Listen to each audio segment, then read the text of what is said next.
Good morning, family. A little A2D special coming to you live from our own Real Talk studios, quarantined up, everybody. And we bring in a special guest this morning. I'd like to welcome Adam Carriker, former Nebraska star, NFL first-round pick, joins the program. Adam, thanks for jumping on with us this morning. How's everything going? And I know we got a bunch of questions for you. Yeah, everything's pretty good. Can't complain. Kids are home all day, every day, so that's fun and extra fun all at the same time. So how you guys doing? Great. Same thing. Stuck at home, trying to figure our way through it, navigate through it. But now everybody's their own teacher at home now, which is great. So want to know when us teachers get a break. I know, right? It makes you appreciate the professional teachers even more. That's for sure. Absolutely. So we got tons to talk about. We got a ton of questions.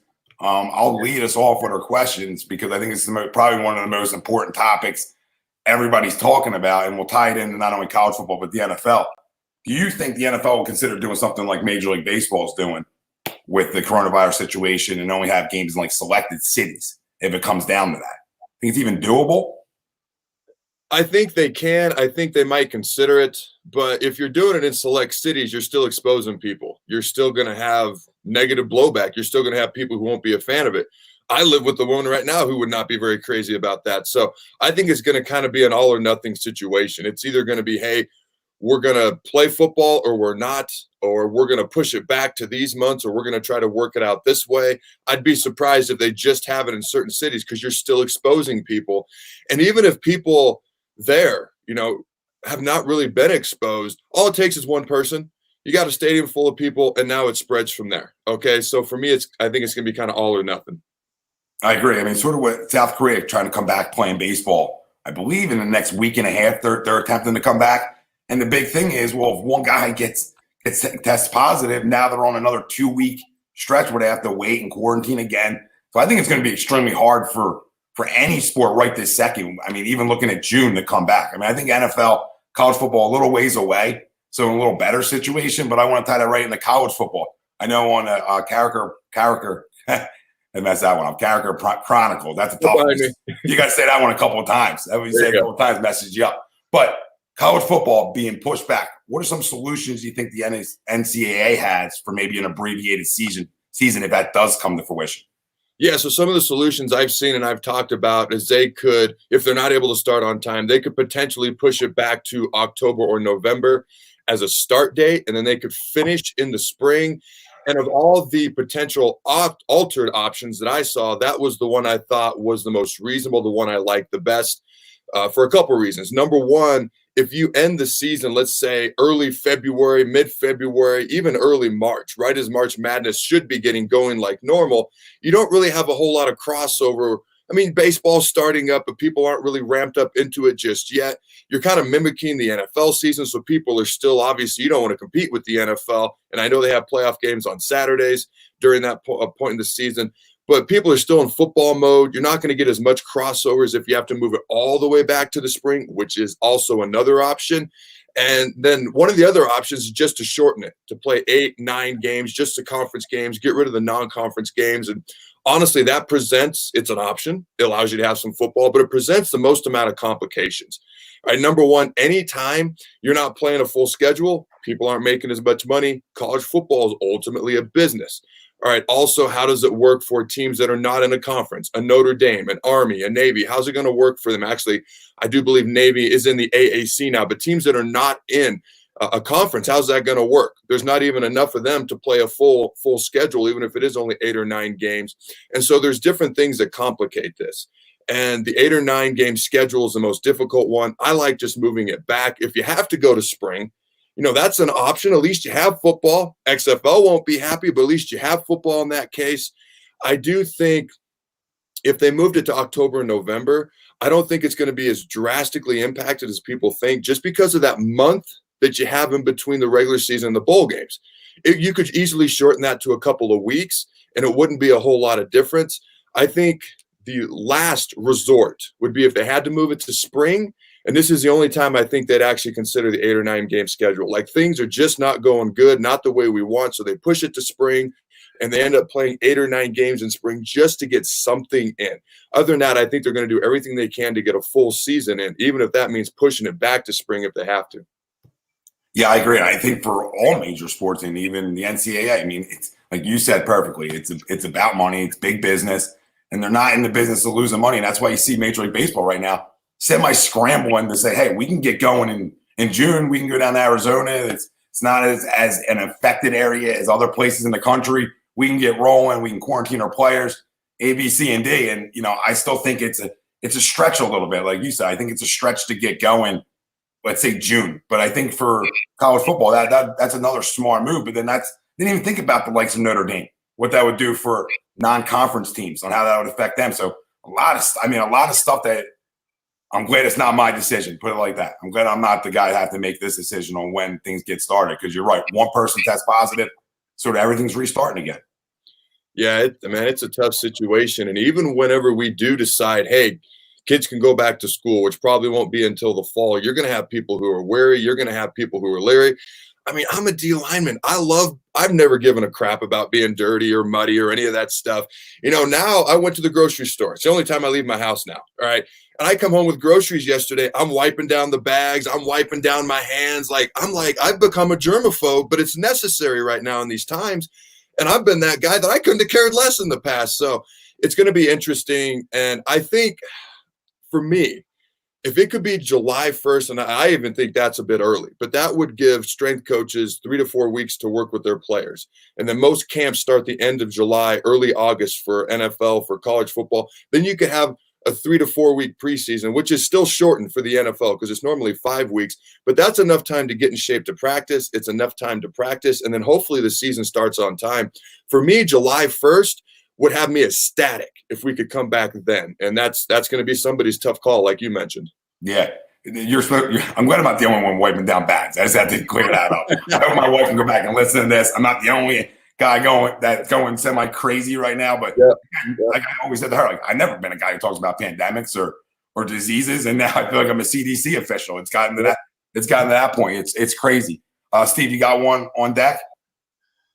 Yeah. I mean, you've kind of already touched a lot of the bases as far as what the coronavirus is affecting as far as the scheduling goes. But Adam, you're a former player. What are some of these players?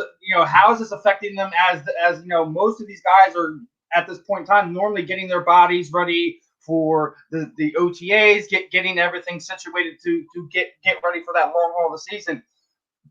Say if you're one of these guys coming in to a new team or something, how is this going to affect them? So if I was a former player, I'd be going nuts right now because I'm one of those guys. I love to work out. I mean, I'm going to be that 90-year-old that's on the treadmill, having people worried that I might fall over while I'm walking on the treadmill. That's just me. But so everybody's going to be different. You're going to have guys who are finding ways to work out right now. You're going to have guys who are not. Even guys who would typically work hard under a structured program, if it's not structured, they might struggle. So to me, and even if you are doing everything you can right now, it's going to be limited because people don't have a gym at their house. All right. Even the majority of professional athletes do not. Now, I know some do, but not all. And then where are you going to run at? Okay, maybe you have a treadmill, maybe you don't, but even still a treadmill is not the same as hitting somebody. Okay. And if you think about it, on a treadmill, you're running in place. So there's no pushing off motion. So it's actually, people don't realize this, it actually doesn't help you build explosion, just long-term endurance. So it's better than nothing. So my thought is they're still going to need minimum. And one time I had a few surgeries. So the last time I had a surgery, I was trying to come back. I was trying to save my career, make a team, and I was trying to hurry. And I asked Anthony Hobgood, who down at Exos in Pensacola, Florida, I'm like, man, when I get cleared, what's the minimum amount of time for me to get back in shape so a team can try me out? And he said, once you get cleared from your rehab and you can go back to normal football, getting in shape for football workouts, he said a minimum of 3 weeks, and that's rushing it. He said 4, you'd probably be okay. So it's going to take 3 to 4 weeks to get these guys back into football shape so they can practice. And even then, football shape is not the same thing as running, pulling sleds, all those things you can try to mimic. And then it's probably going to take about 3 to 4 weeks because these guys aren't going from, like you said, doing OTAs to fall camp. They're going from all the way last season to doing fall camp. Mhm. So I'm thinking of a minimum of 6 weeks, and that'd be rushing it. And I don't know if teams would be comfortable with that because that's 3 weeks of working out, 3 weeks of practice, and that's pushing both. So somewhere between 6 to 8 weeks is probably what they're realistically going to need before they could play in an actual game. I think something that needs to be thought about too, at least for an asterisk for this season, just because you're not going to be able to have these guys conditioned in the proper way that they've normally been accustomed to. Maybe sitting there thinking of extending the roster because we know there's going to be injuries as the season goes along. Guys who are normally probably your most durable guy, they're going to have those hamstring pulls and stuff of that nature. So like I think maybe possibly extending the roster to kind of give you a little bit more flexibility might be something they also might need to think of, at least for this season, because we know that it's going to affect them when we get into your December, January. Teams who are going to be making playoff pushes very well could look like what the Eagles look like the last few years, where 90% of your starters are on the IR. Yeah, that's an interesting point, and it's a good idea. It's a valid idea. I think the instant issue that would be raised is, well, what about the salary cap? If you're bringing more guys on, and probably those guys, realistically aren't going to be guys making millions and millions because otherwise they would not have been on the team. So you're still going to have a little bit of a salary cap situation. You're going to have to change it or raise it. And they had a heck of a time coming to this agreement as it is. But to me, it's a good idea. When I think about it from an owner's perspective or a business perspective, I wonder how realistically they're going to want to pay out more money. They may just say, hey, if somebody gets hurt, we'll bring somebody else in, because that's just kind of how the NFL is, right or wrong. Yeah. And then you're just touching on, with the salary cap and the CBA thing, it was kind of leads into something else I want to talk to you about, because obviously being a former player, a lot of players kind of felt that the CBA was rushed, kind of pushed on them. The voting kind of showed so with it being extremely close. Being a guy that has a kind of ear to the ground in the situation. What are your thoughts from some of your fellow alumni guys who are in or involved in this situation right now? I agree that it was rushed, and I think so. When we had the lockout, well, what was that, about 2010, 2011, somewhere in there? The biggest mistake I felt that was made at that time with our NFLPAs, we lost the public battle. It turned into the battle of the billionaires versus the millionaires, and it became all about 1 or 2 extra games. And basically, the owners, hey, they're smart. They made it look like it was us holding everything back, and it was about 1 or 2 issues. And so we lost the PR battle. And unfortunately, in my opinion, that happened again. I mean, every talk show that I saw, that I heard on ESPN or otherwise, made it all about the players, all about us holding it back, because that's what was pushed by the owners. And the players, like J.J. Watt would tweet like, no way. But he wouldn't explain why. For whatever reason, they don't want to explain why. Well, here's a little bit of why, and I don't know all the details, but here's what I know. It became all about 1 extra regular season game and 1 potential extra playoff game. And the fans are like, well, what's the big deal? You're going to get an extra bye week. Maybe they shorten fall camp. You make a little bit more money. And so the players look bad. But the players, for some reason, which I still don't understand why, wouldn't explain, hey, there's another 200 to 300 sheets behind, just 1 extra game. And those 200 to 300 sheets are not in our favor in any way, shape, or form. They do not help the players. I do not think we did good in this. I think it was rushed, and I think it was because we lost the PR battle, because once again, we won't explain why. And I don't know if as a whole we're worried it's going to come across as complaining. To me, it's not. To me, there's a difference between complaining and explaining. And we did not explain. We just simply said, as a whole, as a group, and I'm part of this group, no. But we didn't say why. So we just looked like kind of like spoiled brats. And to me, we lost the PR battle, which is why we signed a deal that, in my opinion, was not as good as it could have been or should have been. Yeah, I mean, you look at Maurice Pouncey, I think it was, center for Pittsburgh Steelers, came out and was pissed off, and rightfully so. I mean, listen, I don't know what's on all the pages to know, but to a lot of the fan base, it's like, well, what's he all mad about? Because again, wasn't given reasons on what's so bad about the new deal. And listen, for guys like yourself and other NFL players now and former, that we know what the body goes through to play in the NFL. So, I mean, for me, just as a fan looking at it, I mean, I would want, if I play in the NFL, I want every dollar I can get when I can get it. And I think as fans, we sort of look at that and we're like, we think it's selfish, and we think, well, you make enough money, but we don't realize, one, what goes into getting ready for every NFL season, not just one, but if you play a 10-year career, 5-year career, doesn't matter what that takes. And we don't realize what the body goes through, even if you are a healthy guy for 10 years. It doesn't matter. I mean, at some point, I just took hits in high school and college, and you can feel it. So I couldn't imagine taking hits from 300-pound guys and guys running 4 or 5s at me. So, I think what a lot of fans don't realize is, because we all want everything rushed too. We want to be like, oh, get the CBA done so we know the season's starting. We don't want to lock out. But again, you're never going to win a battle when you talk about millionaires versus billionaires, like you said. Yeah, I'll be honest with you. I don't really blame the fans because what they heard is what the media gives them. What the media gives them is what the owners fed them, which was making us look bad. And we didn't explain why, hey, this might not be correct. We just said as a whole, again, we're angry and we hate this, but you don't explain why. It's kind of like, and we're not little kids, but this is what I thought of because I have 6 little kids, all 10 and under. When a kid throws a fit, but they don't tell you why. Well, it's hard for you to understand what's going on. And again, we aren't throwing a fit like a little kid, but it's what it made me think of. We should have explained better. Like I watched one of the Pat McAfee. He actually talked about this because he felt 10 years ago we lost the PR battle. So he's obviously got a good platform now. So he's reaching out to the NFLPA. Hey, man, what do we hate about this? What do we not like about this? And obviously he's read up on it, but he doesn't know specifically what they're looking at and why they're holding out. And they wouldn't give him anything. And he's a guy who's on their side. He's a guy who's trying to share it. And I don't get why. Just explain what's going on, man. But, from a fan's perspective, all you know is what you see in the media. Can't blame the fans. Can't even blame the media. Because they're going by what the owners say because the players aren't saying anything to explain why we feel the way that we do. So to me, we lost the PR battle, ergo we didn't sign a great deal. I think the NFL is great at winning a PR battle too. By the way, but see, the other thing is they dangle the whole like, oh, we're not going to be testing players for marijuana usage anymore. Like, and that's one of the things they use as that PR smokescreen to kind of push it in their favor. They're not stupid when they're doing this. They're not. They know exactly what they're doing to push you guys into that position, into that corner where they feel you do have nothing to do but sign. Yeah, it's something they've done forever.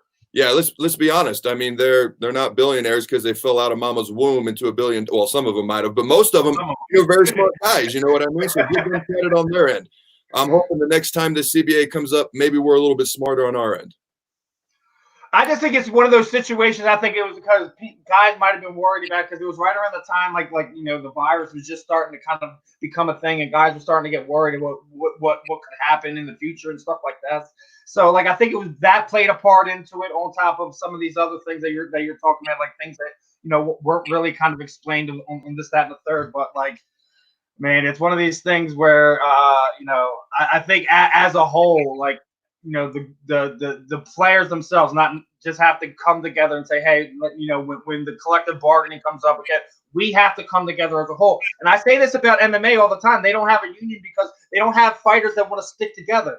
Players union in the NFL has a union and they still don't want to stick together. It's one of these things where you bang your head on the wall, and you're always going to have guys on this side of the fence, guys on that side of the fence. It's one of these things where I think as players together that they need to come up with something where they have some type of dialogue between each other, so that when it comes up, they know exactly what they want going into it. I think you're absolutely right with players not being on the same page anywhere near enough. And you got different players who are in different stages of their career. Some are looking long-term, they're looking post-career. Some guys are just in the NFL and they want to make sure they get a check for this season because not everyone's making millions of dollars. So you have guys who are looking at things differently financially. They're looking at things shorter term, longer term, based on where their career is. And I'll be honest with you, it's funny you say that, having a union but not on the same page. So I'm a big WWE fan. And so you ever watched a wrestling show and all the heels all the bad guys stick together, but all the baby faces, the good guys, are idiots. They come out one at a time, one-on-one, 1 versus 10, versus working together. It never makes any freaking sense. Are these guys morons? Anyway, they're not. It's part of the wrestling show. It's what builds the show. It makes you want to root for the underdog. The problem is we did not become the underdog in this, and we still didn't stick together, and it did not help us out. So there was kind of a little bit of a divide. And it's interesting because fans do look at it as, it's one game, you're already making millions. But take me, for instance. I had a shoulder injury I came back from. I had a shoulder injury I came back from another one. I had an ankle injury. Like every time I thought I would always come back. You're going to get banged up in the NFL.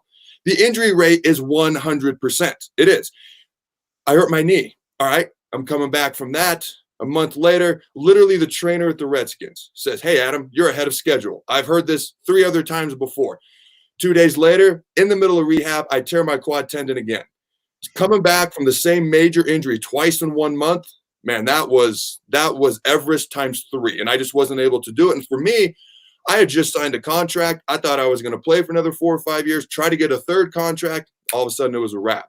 So you never know how long you're going to be able to play. So as a player, you've got to keep that in mind. And I hope fans keep in mind too, when players are looking bad because there's a lot of money on the table, yet we don't want to sign. And even though we're not explaining why at times, you got to understand the owners are pushing it because something in there benefits them, and they're going to make a bunch of money too. Even though they're making the players look greedy, in the end, they like the deal that they're pushing and trying to get signed sooner than most of us wanted to, because they're making money.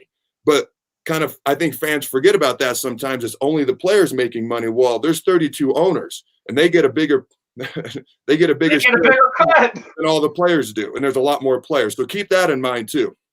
It's not like the NBA. It's not like the NBA where the players get the lion's share. It's not like that. NBA players are much smarter than we are right now. I got to give them credit. That's for sure. I mean, listen, you talk about every dollar guaranteed to you, no matter what in the NBA. It's crazy. Oh, yeah. It really is. And the average guys are getting paid more than some of the better guys in the NFL. That's the crazy part. I remember it was like Kyle Korver was getting money. They were like, Kyle Korver's getting that kind of money? More money than you're starting D tackles in the NFL. It's amazing. Well, but you brought up WWE, and we got a lot of WWE fans here, and we have 2 different shows that talk about wrestling. And one of the questions they wanted me to ask you is the WWE has obviously shown recent interest in you and extended an open invitation to you to come work for the company at your discretion. What does that mean, and sort of explain what that means? So it was about, I want to say 3 years ago at this point. So it's the invitation's probably over because I did not take them up on it. But about 3 years ago, they reached out to me, and there was going to be a Tough Enough show on USA, whenever that most recent Tough Enough show was, and they wanted me to be on it. And I wasn't done with the NFL just yet. I hadn't retired. I was still trying to come back. I just had the conversation. Hey, when can I work out? How? Like 3 weeks. I can be back in 3 weeks. Okay, great. Like I was just having those conversations. So training for WWE and trying to come back to the NFL at the same time, I said, hey, thank you. I appreciate it. But no, I got to concentrate on this. And so I turned down Tough Enough. They called back a couple of days later and said, hey, anytime you want to come down here and work with us at NXT in Orlando, we'd love to work with you. Okay. And obviously I never picked up the phone. I never called. I've had conversations, like I'm good friends with Bill Goldberg. I've had conversations with other guys like Roman Reigns. He came on my show I used to have, which was called Fourth and Pain. It was half wrestling, half football. And he said, hey, because I asked Goldberg, I asked Roman, both football players, both wrestlers, and they both were kind of didn't want to say it, but I said, what's tougher, wrestling or football? And they said actually wrestling, because it's year round. There's no time off, and you're on the road 300 plus days a year. You never get to see your family. And it was like literally right after that, I listened to a Stone Cold podcast where he talked about, I think he'd been divorced like 2 or 3 times. And the first time he ever saw his daughter do something, she was 15. And so I made the conscious choice. I got 6 kids. I want to be able to see my kids grow up. So I never took them up on it. But for me, I mean, that was a pretty cool thing, because one of my lifelong dreams was to always have a wrestling match, or be able to do something in the wrestling world. And so for me, it was pretty cool. But the way it kind of came about, before they offered me to come on Tough Enough, they'd seen my show Fourth and Pain. Okay. And so I did a Skype interview because, again, I was rehabbing down in Pensacola, Florida. And I think they wanted to know if I could truly talk or if it was just an act on my show. And so I did a Skype interview. There's this big boardroom, a bunch of people there. And so they asked me a bunch of generic questions. And then they just asked me to start talking more and more about different things. And I think they realized that me on my show is not some act. It's just me being me. And it's like Stone Cold says, it's him ramped up to the level of 10. Now, I'm not 10 on my show, or I'd be screaming all the time. But I'm about an 8 or a 9, and I get to a 10 every once in a while. But I think they found out it was me. I enjoy talking. I like to think I used to be somewhat athletic. And so for me, I think that's what got them excited. Because I said, hey, I've never wrestled a moment in my life. The only time I've ever wrestled is in the living room with my kids, and they lay the smack down on me all the time. Their response was, that's great. Most wrestlers, actual wrestlers, have bad habits for what we do, and we have to retrain them. So you are a blank slate. You're able to talk. And so that's where the offer came from. And obviously, I ended up going a different direction. But it was pretty cool just to get that offer, man. That's pretty rare. Yeah, right. That's just so real just to get that phone call and sort of give that open invitation to you. That's really neat. Yeah. You never know, Adam. They just brought in Gronk. He may need a tag team partner at some point in time. Hey, you know what? Gronk's looking a little giddy now. He ain't hit the weight room like he used to, but I think he's the 24/7 champion, so he's already making an impact. So he's fun to watch how that plays out. Yeah. So you're talking about injuries early on, obviously your own, and I believe, was it six knee injuries on the same knee? Did I get that right? Yeah, so I've had 10 total surgeries. Like I mentioned, each shoulder and actually 2 on the ankle. And then, I tore the quad tendon, so that was a surgery. I tore it a month later. That was another surgery. And then so you're trying to get to 120 degrees. So this is like 90 with your knee. You're trying to get to 120. In case you get bent backwards, you don't want the thing snapping again. So I couldn't even get to 90. I mean, I was at about 60, 70. And so they went in and removed a bunch of scar tissue. I got to about 90. Then I got stuck at 90. And for the love of all that's holy, my body grew this big freaking bone for no apparent reason. So they had to go into a major surgery, take the bone out. And so I got to about 110, 115. So I was close. And I remember I just had my best day of rehab ever. In fact, the Redskins trainer, the someone looked at me and he goes, you're gonna come back. He goes, you're on your way. And that night, I went home and my knee blew up. And I didn't understand what was going on. It got huge. It was absurdly painful. And so I called him, and I never call him at home. I said, something's wrong. So anyways, going the next day, it got infected. And somehow it got infected and blew way up. They had to take the infection out. And I mean, once the 5th surgery happened, I had another surgery because it was 6. I can't remember what that one was for. I mean, it was kind of a wrap after that. So I'm able to run and jump and do everything I used to do. And I'm 60 pounds lighter, so I actually am faster than I used to be. The difference is when I wake up the next day, I can't walk right for 90 minutes. So I think my career is definitely over, but at least I can still do those things. I just got to be kind of smart with what I'm able to do. Yeah, and this is the same training staff, I believe, that's still here and was with Trent Williams, right? And at the Trent Williams situation, same staff. So when they got let go, they got like 2-3 months ago, I'd never said anything publicly. But anybody who knows me and knows anything about my rehab knows that I am not happy with how they handled it. I went to Pensacola after they let me go, the Redskins, and I told them what we were doing, and the trainer just shook his head. He's like, we are not doing that. Where I live now, after I left Pensacola, I wanted to do some rehab and things of that nature to try to still come back. And he asked me what I'd been doing with the Redskins training staff, and he just the same exact reaction, just silence, shook their head, and we're not. It was like they almost knew to have the same reaction, like we're not doing that. And I mean, I'll tell you what, I can tell you some stories. Guys used to shake their head at some of the things we were doing. I look back and I'm like, I think I was stupid for letting them do it to me. But I think they were trying to rush it, and it ended up making it worse. I think that was part of the reason it tore again, part of the reason things kept happening. So I put out a tweet just responding to a fan, and I just basically said, they're terrible. They're a terrible training staff. And I'd always been hesitant to do that just because people think you're whining and complaining. Yeah. But I finally did. And man, it caught a lot of attention. And actually people reached out to me, hey, can you elaborate? Can you explain? And I decided not to. I can. It's not a big deal. I mean, they're not in the league anymore anyways, but I don't know. I was never crazy about that training staff, but I think what opened the door to other people to realize it is when Trent Williams said, I'm not going to play for this team because of those same people. To me, that was an eye opener. And I was like, yeah, I smell what you're cooking and I know where you're coming from. Yeah, and right, and staying with the Redskins and the culture, is it thoughts on Daniel Snyder? Because I mean, see, we're talking before you came on, and as an outsider, being an Eagles fan, you hear bad things about Daniel Snyder, but then granted he's the owner of the team, but he's been there forever. So you sort of think if a guy's as bad as people make him out to be, at some point somebody would get him out the door, right? It seems to pay players well. So just sort of your thoughts on Daniel Snyder and the Redskins culture. So Daniel Snyder, there are some owners Everybody wants to win, but the degree to which they want to win sometimes gets trumped by, hey, I'd rather just make money, which is why not all teams spend all the money they can, which is why they don't always have as good a teams as they can, because to them it's more profitable. Hey, maybe we lose some more games, but hey, I don't spend this money. The fans are still going to come. The TV ratings are still going to come. The TV revenue is still going to come. We're still going to make this money, but my expenditures are going to be down, so I'm going to make more. Daniel Snyder didn't look at it that way. He wants to win. He wants to win. Look at some of the contracts he's doled out in the past. It's been insane, which is why players generally say positive things about him. I mean, I signed a contract right before I got hurt. So players, I don't think I've ever heard a player say anything negative because he wants to win. He will try to pay to do so. My honest evaluation is that, and he did it with Shanahan. He put Shanahan in charge of everything, all the football operations. Now, I don't know. I've heard that Shanahan loved RG3. I've heard that he didn't want he didn't want to make that trade, 3 number ones for RG3.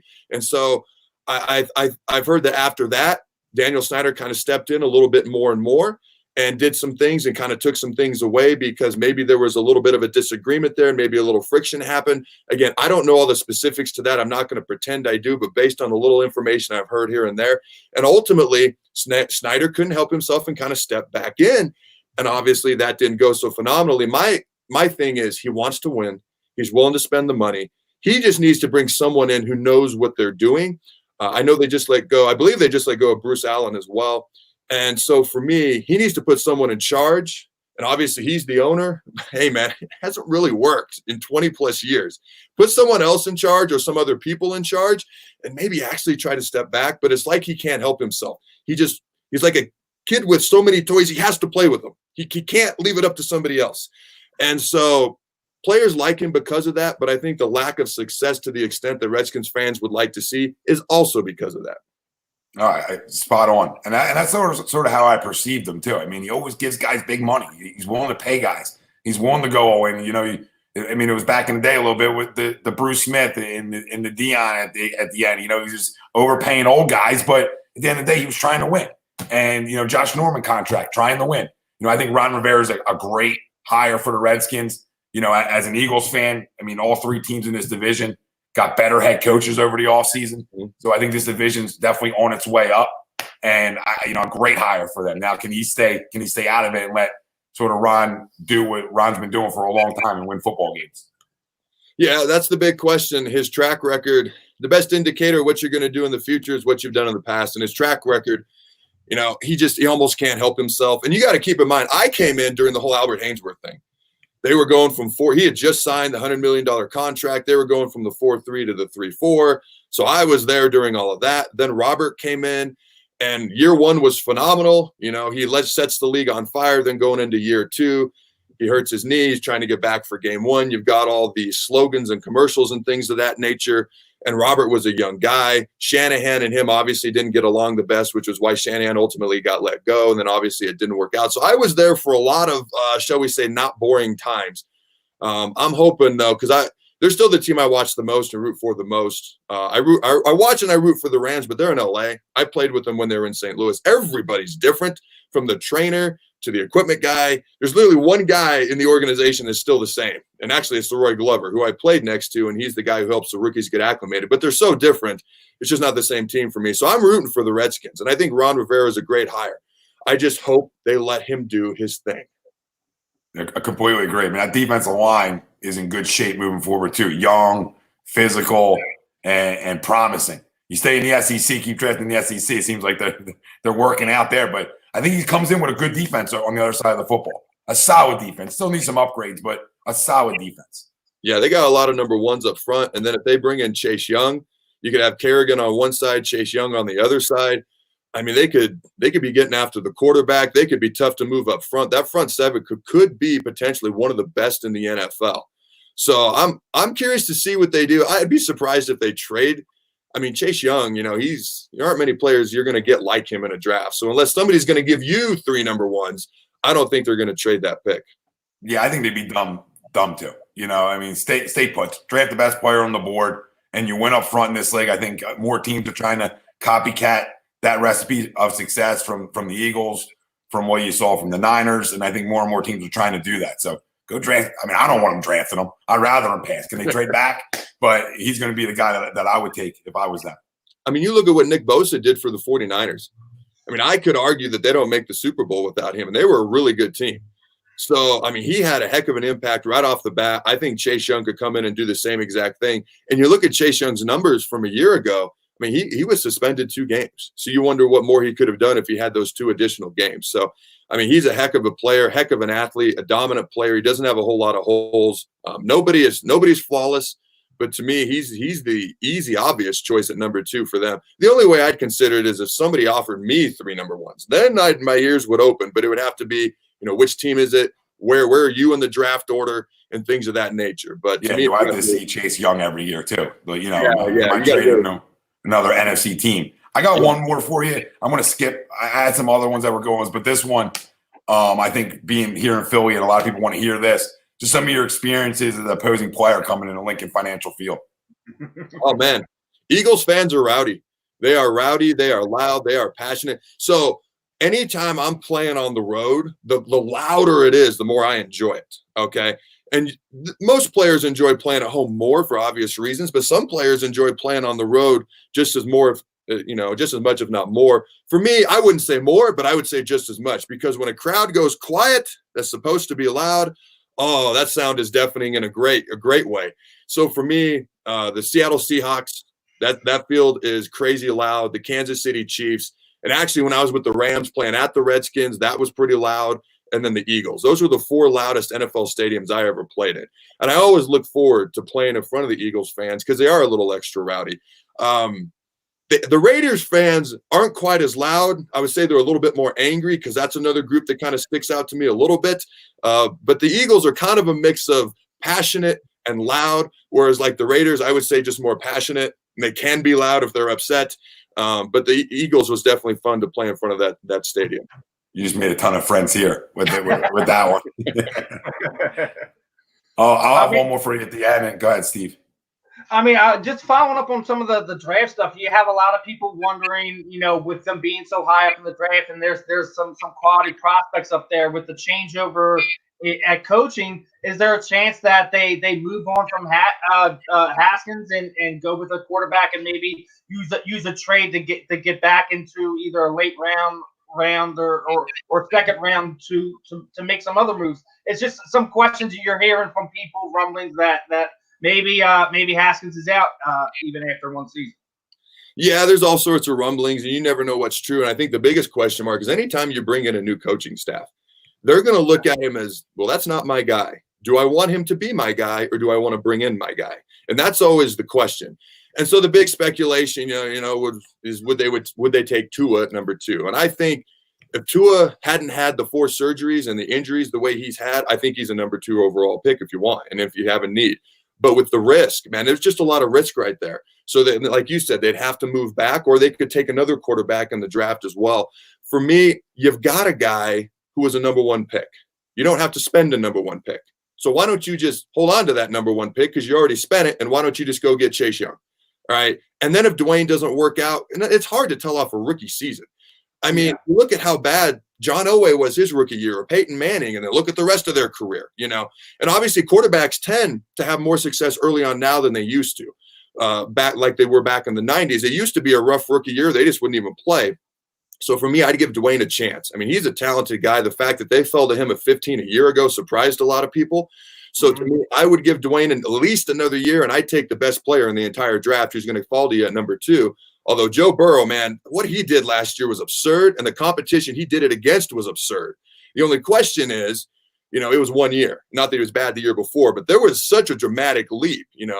Coaches want to see it for multiple years. But anyway, I think Chase Young's the best player in the draft, at least. I don't want to say guarantee because nobody's a guarantee, but the most probable guarantee you're going to get. And then you don't have to waste another first-round pick on a guy where you already have someone at that position who is a first-round pick. It's funny you say Chase Young's number 1 in your book, and I completely agree with you. And my number 2 guy on my board, that's what you want to call it, is an Alabama guy, Jerry Jeudy. And to me, just the best route runner in this draft. I keep going back and watching his route run. It's really looks like a guy who's a 4 or 5 year NFL vet right now. I think that's what a lot of young rookie wide receivers come in not being able to do. is their route running and be that crisp with it. And to me, he's the second best guy on my board outside of the quarterbacks, obviously. And to me, I don't know how he gets out of the top 6, but he will. And you got people now because of his size. They're having dropping him outside the top 10. Just your thoughts on where you think a guy like that, because he's been a huge topic of conversation here in Philly.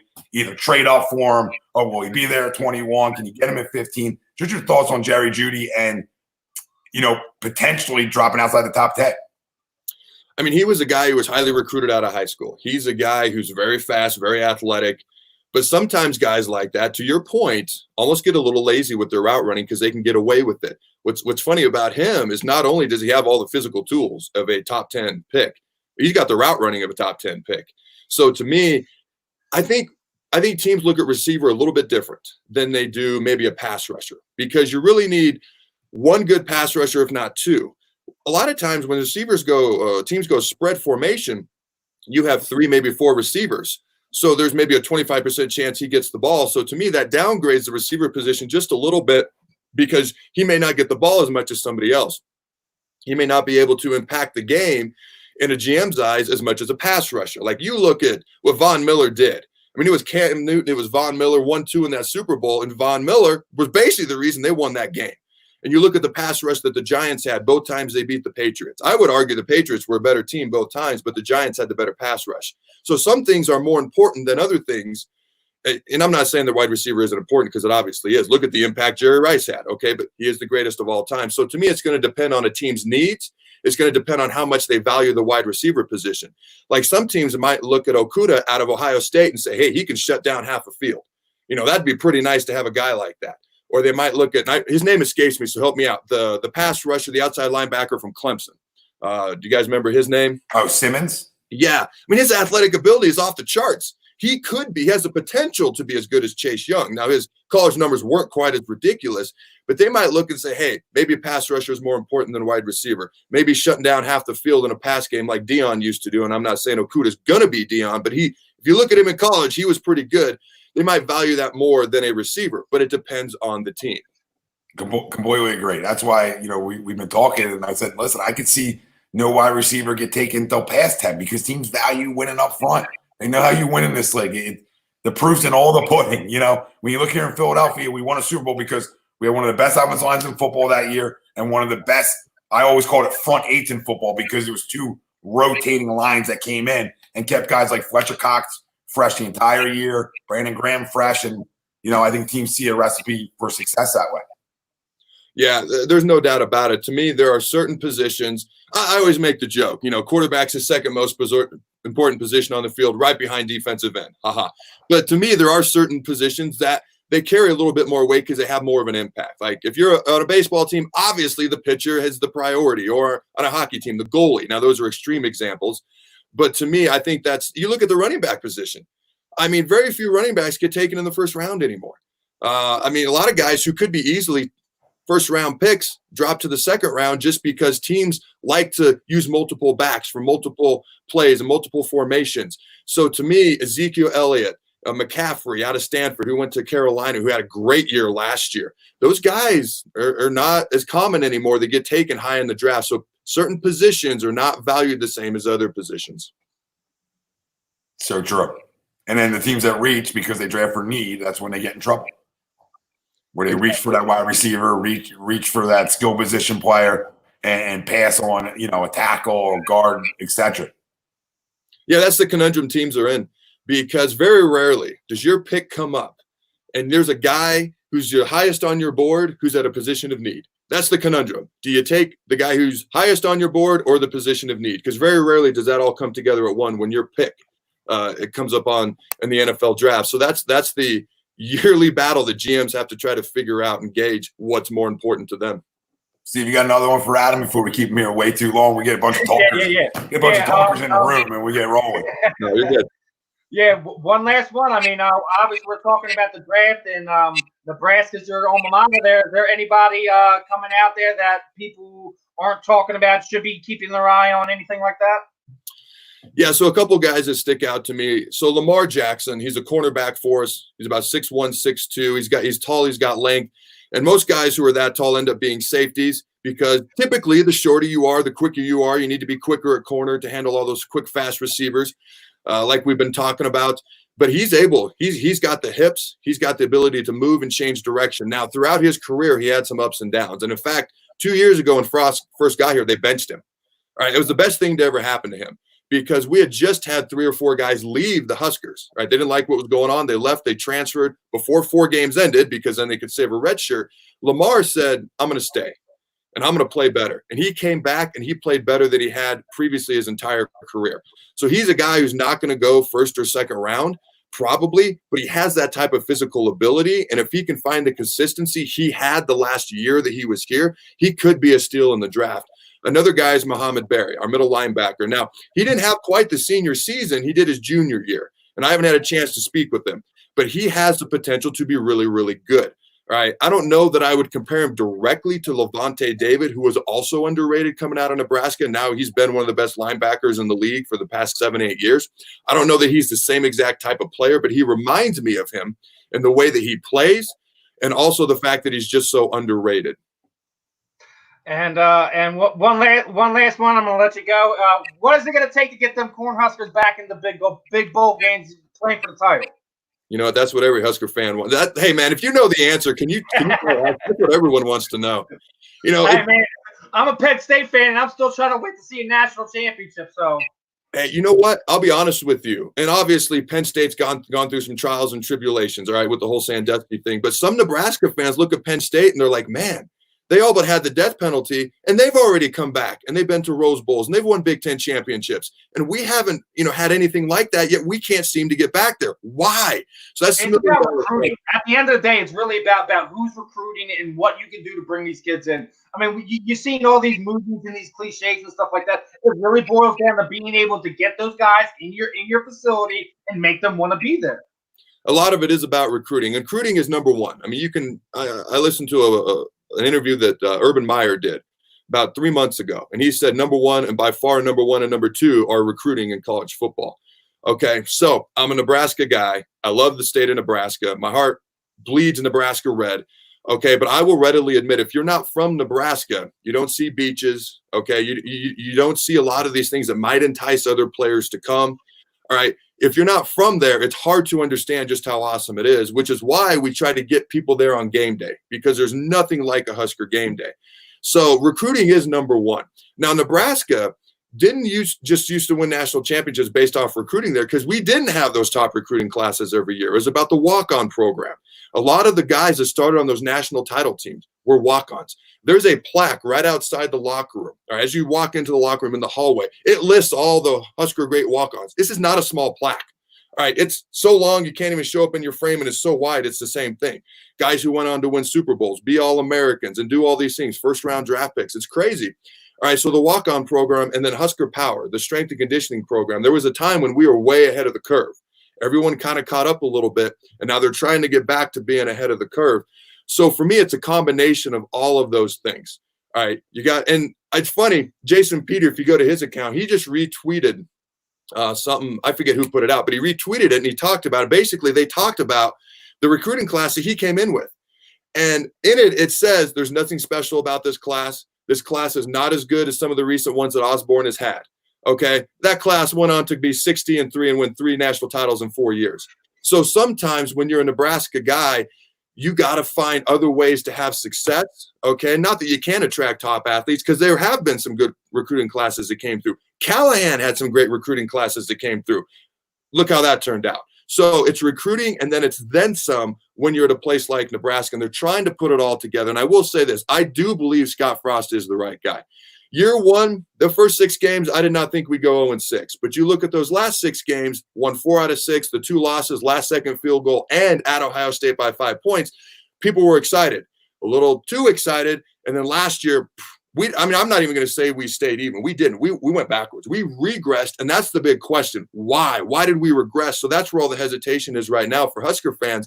But I still think he's the right guy, and I think so when he was a player, he received a lot of criticism from the media, and I think that resonates with him to this day. And I think he's a little too concerned about what the media is going to say. He just needs to do what he believes is best, right? I think he's made some mistakes. I think he's done some things really well. He's a young coach who's learning and improving. Okay. One of those things I hope is adapting. Okay. Adapting to what needs to be changed. Osborne went 22 years without a national title, 22. And then he won 3 out of 4. Why? Because he figured out speed on defense, 4-3 versus 5-2. He figured out, hey, I've actually got to give defensive back scholarships because that was not a priority to him. It was all about the offense. So he learned and he adjusted and he finally got over the hump. I hope it doesn't take Frost 22 years, but as long as he's willing to learn and adjust, I think we've got the right guy in here. So for me, I've always said year 4 for the Huskers. People wanted year 2 because that's what happened at UCF. Year 3 is supposed to be the magical year for a new coach under most programs. I've always said year 4. And one of the things I like that Frost has done, and I just did a show on this, and you probably don't want to hear as much Nebraska football as you're hearing, so I'll wrap it up. But one of the things I like that he's done, all right, is he redshirted 88% of his class last year, and he's redshirted almost 70% of his incoming freshmen the past 2 years. That's unheard of in today's football. Back when I played, that was pretty common. But most people want to come in, they want to play now or they're going to transfer and leave. All right, it's a different culture. And he has been able to redshirt most of those guys. And I think you do that for one of 2 reasons. Number one, they're not ready to play. Or number 2, you're looking at the long term, the long haul. You're willing to absorb some short-term blowback, which actually contradicts what I just said about him being too concerned about the media. But it's the one thing I think he's done where he's like, I'm just going to do this. Because you're going to trade your worst season, even if you have a good season, which is your first year as a non-redshirt, for an additional senior year as a 5th-year senior. And so for me, the only thing you got to weigh is, hey, when this guy comes into that 5th year, is he going to leave for the draft or is he going to stay? And that could come into that redshirting factor, which is hard to do 3 years before that when they're a freshman. But he's willing to absorb that short-term blowback for the long-term benefit of the future. I think he's the right guy. He's got to be willing to have some thick skin, and he's got to be willing to learn and adjust over time as well, just like Osborne did. Yeah, I think it's going to pay off for him. It might even pay off starting this year coming up if we get off to if we have a college football season. Pray to God. I think you can pay off for him right away, what you're saying. Redshirting guys get a little older, a little stronger, learn what goes on there. I know Michael Kromiak says best talking about Nebraska, best football experience I've had aside from the NFC title game here in Philadelphia was going to a Husker game in Lincoln. It's an unbelievable experience. And that's what a lot of people are saying in here. Yeah, I mean, that's why, honestly, losing the spring game is huge for Nebraska, not just from a practice standpoint, not just from a revenue standpoint, not that you make as much from a spring game ticket sales because instead of $100 and some bucks, it's $5, but from an exposure. Because a lot of recruits will come to the spring game, and it's unlike any other spring game out there, and then they commit. Well, we didn't have that this year. That's a huge recruiting tool for the Huskers. So hopefully we're able to make up for that in other ways. Adam, tell everybody where they can find you. Obviously, right behind you. I butchered at the beginning, the 2 C's, Carriker Chronicles. And let everybody know what you're doing. I know you're obviously covering a lot of Nebraska stuff from going and looking through it, and obviously some Washington Redskins stuff as well. Yeah, so you can find me on Twitter at Adam Carriker 94. You can find me on Facebook at Real Adam Carriker. You can find me on Instagram. I wouldn't suggest it. My marketing guy made me get it 5 years ago. I haven't posted in 5 years. I'm on there. You can follow me if you'd like, but I suggest Twitter and Facebook. Also, omaha.com/Carriker. Omaha.com/Carriker. That's where all these wonderful Carriker Chronicles shows are at. And yeah, I don't have a show about general college football at the moment, but I'm just as passionate about general college football as a whole as I am Nebraska football. And I also talk NFL football as well. But I would say college football is where my passion is just because every single game means so freaking much. So to me, it makes every weekend even more exciting. It absolutely does. And praying that we get off to a September start and everything can start on time. That's the goal.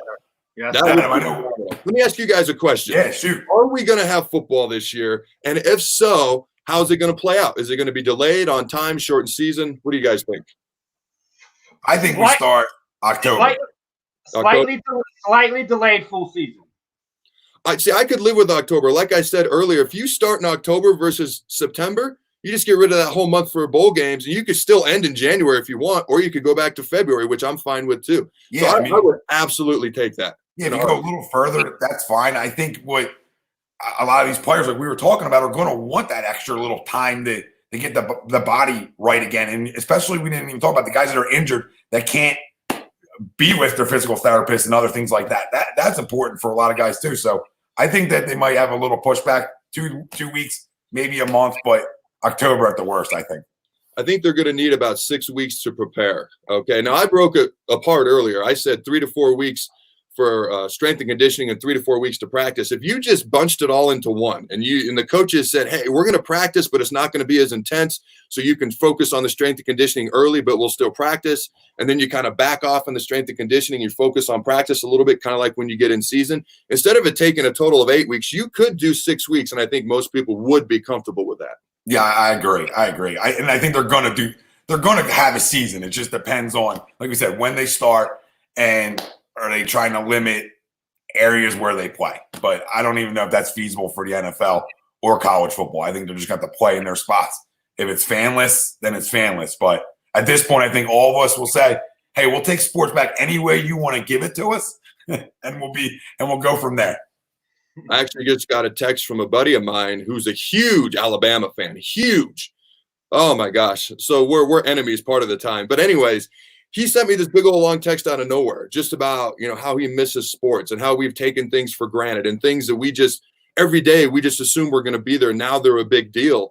And it was funny because I agree. It's taken us back to almost simpler times. We appreciate things that we used to take for granted. I go, there's a big common area, but there's a bunch of weeds and grass and everything in the middle. So houses can never be built, but people go walking around it. There's a walking path, a bike path. And, I take my kids out on that before and people weren't unfriendly, but they were going about their day. Like, I got to go. So if you knew them, you'd say hi. If you didn't, you just walk by each other, wouldn't think anything of it. I cannot walk by a single person. 99% of them I don't know without them staring at me, waiting to say hello and almost engage in a brief conversation.